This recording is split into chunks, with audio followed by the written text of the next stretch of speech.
For more of these exclusive reports, do log on to WIONnews.com, and we are turning our focus to another part of the world. Theresa May has not been seen in public since the fiasco over her address to the Conservative Party on Wednesday. She had a coughing fit and a prankster handed her a resignation letter. But the buzz is she could be eased out by this Christmas. At least 30 MPs are moving to have her removed. British Prime Minister Theresa May could be out of office by Christmas.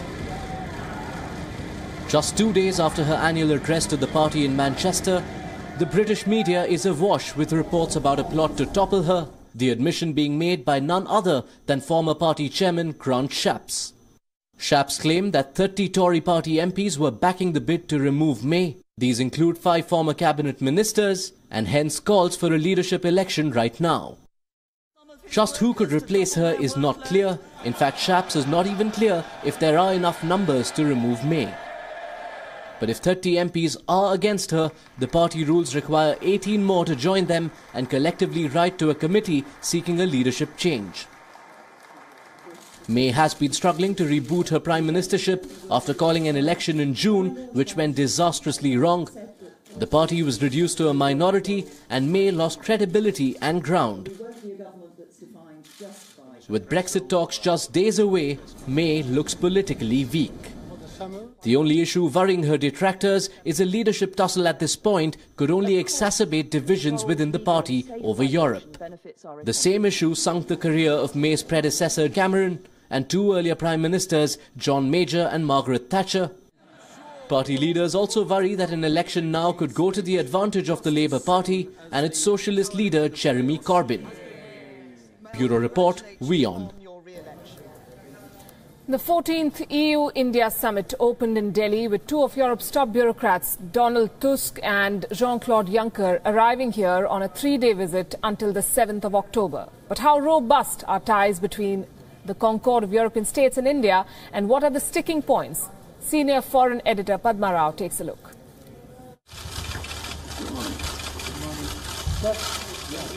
India-EU relations today have a good wind in their sails.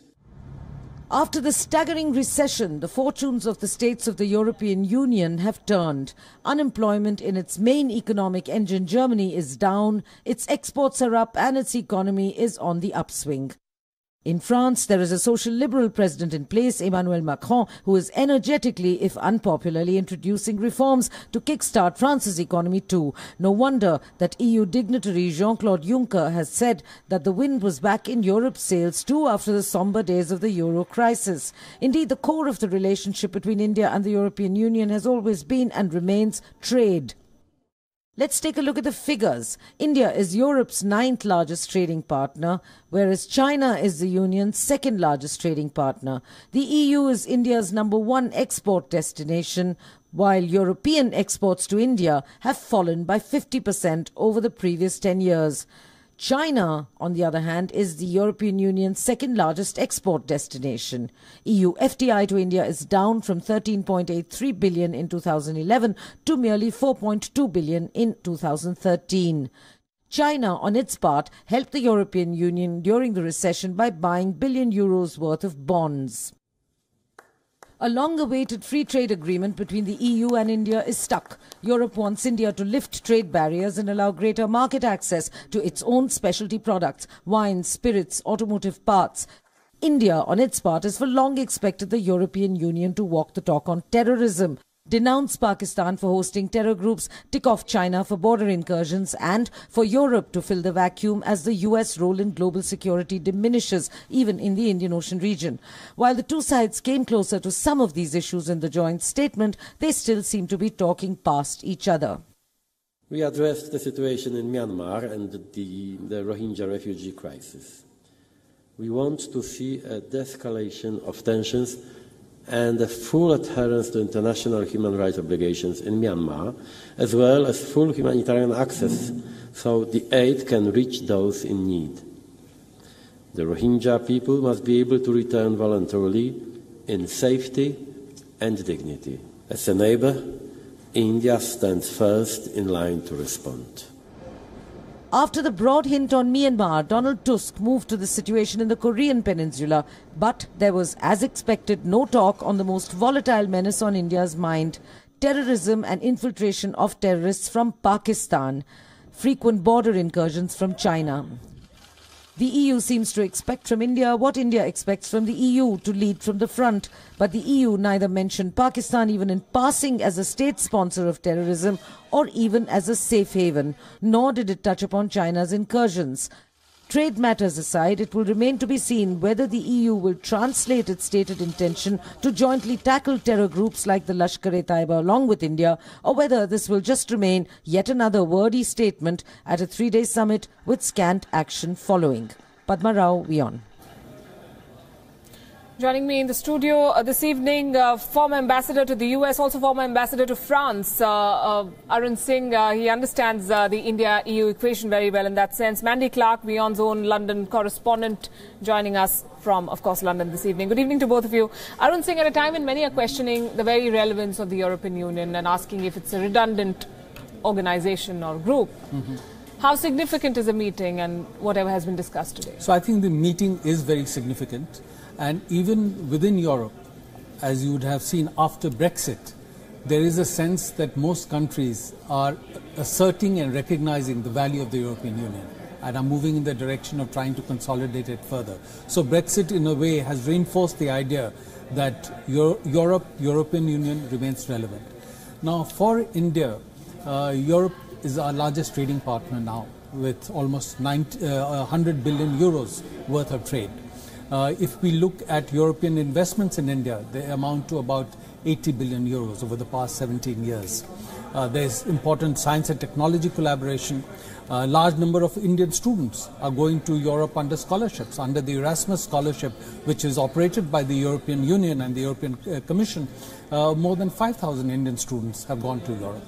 So keeping all these aspects in mind, plus at a time when we are also consolidating our relationship with the United States, Europe very often brings a balancing perspective to that relationship. So when there could be sometimes issues when we are not in agreement with the US, I think arriving at common positions with Europe is helpful. If you take the example of the Iran nuclear deal, today there is a sentiment coming out from the administration in the US, especially from the White House, whether the Iran may be decertified in terms of observing the nuclear deal.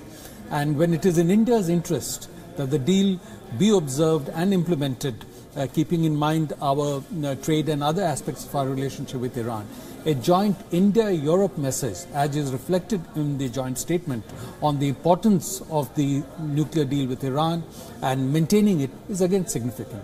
So I think keeping all these aspects in mind, given the fact that Europe as a whole brings in the world stage a GDP equal to or more than the United States, and we are talking of 28 countries, it is certainly an important relationship. I'll come to specifics and the issues that were discussed. Mandy, do you agree with this assessment that post-Brexit, Europe is coming together as a tight-knit group, and is it functioning as a more cohesive unit compared to earlier? I think, at first we weren't sure what was going to happen after Brexit. There was talks about Frexit. Holland might go the same route. And certainly I'd agree that, if the opposite happened, it created a far more unifying feeling amongst Europe. Marie Le Pen didn't get in. It was Macron. We saw people who were more pro-European Union take power. And clearly there's a sentiment in the continent itself. Of course, the UK is part of Europe, but it's always felt separate because it is an island. Whereas the continental Europe, there seems to be an overwhelming feeling of a resurgence of that union, that the importance of the union to be strong. So in many ways, Britain has been the loser of Brexit, but the European Union's kind of nationalism or unity is the winner. Ambassador Singh, the sticking points remain, and the biggest one is, it seems, the free trade agreement, which is far from being signed. So there are still issues, and the other one, of course, as we discussed earlier, is Pakistan. The lack of mention of Pakistan, and they spoke about terror. The EU chief talked about Myanmar, talked about North Korea, but did not see. So I would say certainly on trade, both sides recognize that much more work needs to be done. And you'd have seen that the President of the European Commission, Mr. Jean-Claude Juncker, when he was speaking at the Business Forum, he said we will start the negotiation when the circumstances are right and when we are ready for it.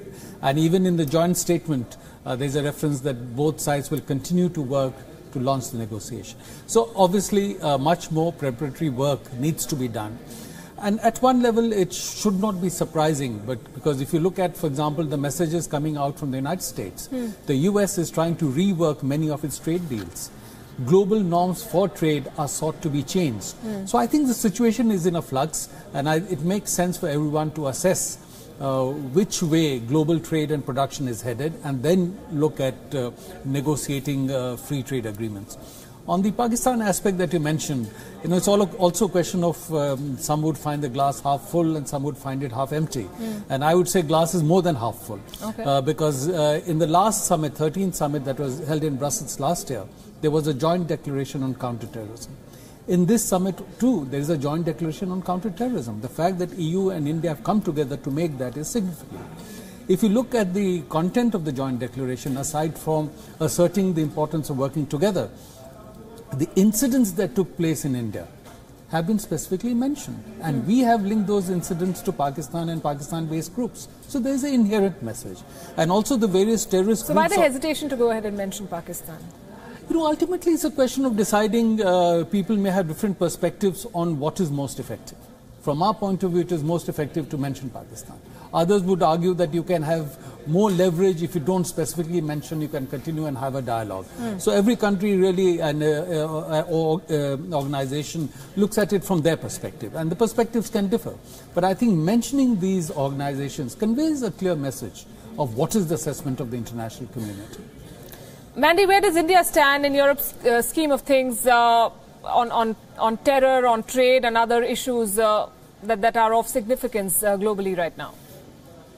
Well, certainly when it comes to terrorism, that's one that Europe is very focused on at the minute because of the wave of terror attacks. India has been always a good ally with Europe, especially when it comes to intelligence sharing.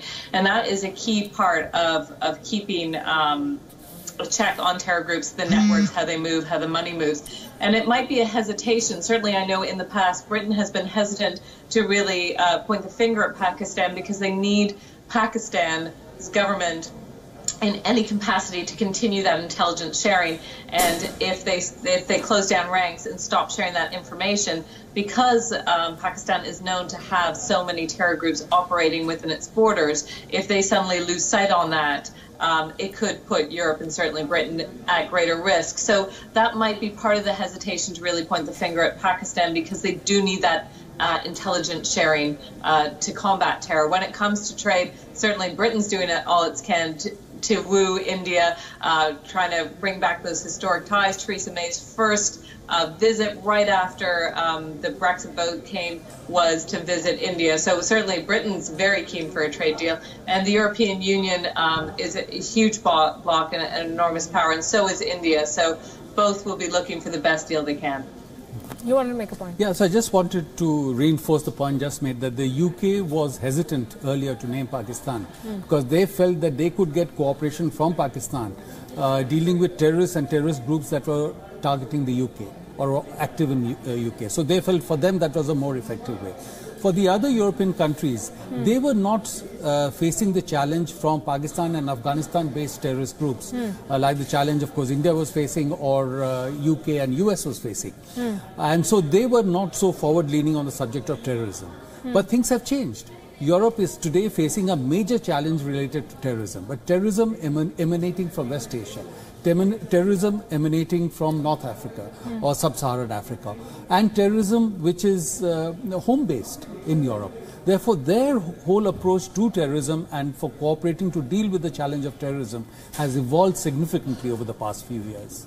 And there was also an oblique reference to China's One Belt, One Road. So, and in fact, aside from the issue of terrorism, if you saw in the joint statement, there is a paragraph talking about connectivity. And in that paragraph on connectivity, the important principles that India had outlined in the statement that it has issued on the One Belt, One Road or the Belt and Road Initiative at the time the forum had taken place in China, all those principles enunciated there are captured in this paragraph, talking about not leading to financial indebtedness, transparency, environmental impact of the projects. So I think there is a clear message there that if connectivity is to be done, it should be done in a way that provides for sustainability and is inclusive.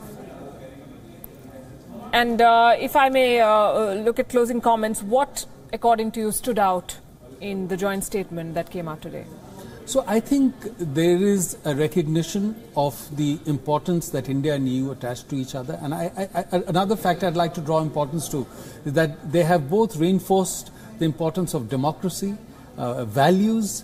And I think if people are looking at dealing with the challenge of a rising China, which operates on the basis of completely different principles, then reinforcing the values and importance of democracy, human rights, and common values, I think gives a basis for countries to work together. And another aspect that I noted leading from the discussion we had a few days ago was on Africa. That in the context of the President's visit to Africa, we recognize that importance that Africa holds for India. And in this joint statement, there is a reference that Europe and India should work together on Africa, and that India would be invited as an observer country to the next EU-Africa summit that will be held. So I think that's a significant gesture recognizing India's important interest and role in Africa. Right. Mandy, closing comments from you. We also played a report on how the political crisis is playing out in Britain, and Theresa May not last in office till the end of this year. So how does London see these developments and this engagement between India and the EU? You know, London right now is in a crisis, in a domestic crisis, because this was supposed to be Theresa May's big reboot. She was going to be more humane. It was going to be a speech that really set her term in office properly. Of course, it was an absolute disaster. And there is really looking now that there is a plot against her. There's people in Europe already wondering if she is going to be the one at the helm when it comes to Brexit negotiations. So the London view is very much looking domestically at the crisis, and they haven't put their head above the parapet to see, you know, what the EU is doing trade deals wise. But it certainly makes Britain look like it is infighting in a weak position right ahead those all-important Brexit negotiation deals, where they're promising a good deal for Britain. But if they can't get a strong united front, many people here feel that they're going to get a far worse deal than the EU, and the EU seems to be going from strength to strength. Right. Mandy Clark, thanks very much. And Ambassador Singh, appreciate you joining us as always. Thank you very much.